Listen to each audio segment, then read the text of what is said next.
juga korjan Bible juga juga gam gadian nando gangian Bible anom piu gu piu jatuh yugo weganyale piu jawana ngadur bugu ini wade yugo piu ini kejebar nem guru kaya piu nyawadanyale kaya piu nyabe kelu nalungre nanyale wakaji joyu weganyale piu jawana ngadur weganyale nyabe kelane pinto keban Jagol jana mateben, yugo pyo ine kejugar, nem guru kaya pyo nyawada nyale, kaya pyo nabe kelu nalungre nyale.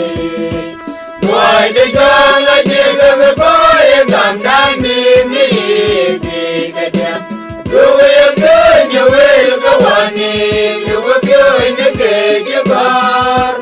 Em guru kaya pyo nyawada nyale, kaya pyo nabe kelu nalungre nyale.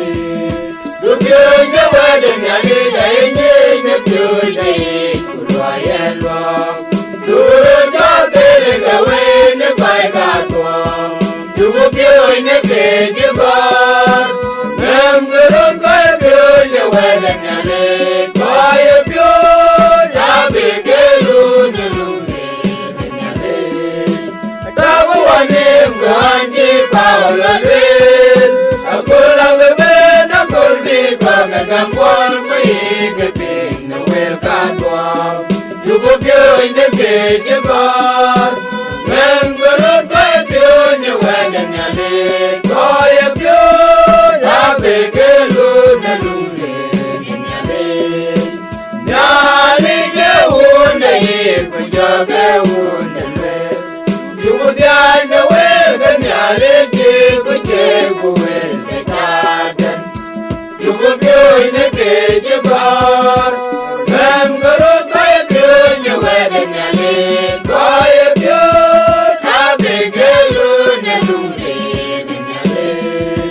Where the Yale, the pin, who came on the wet and the door. Oh, you wear the Yale, John.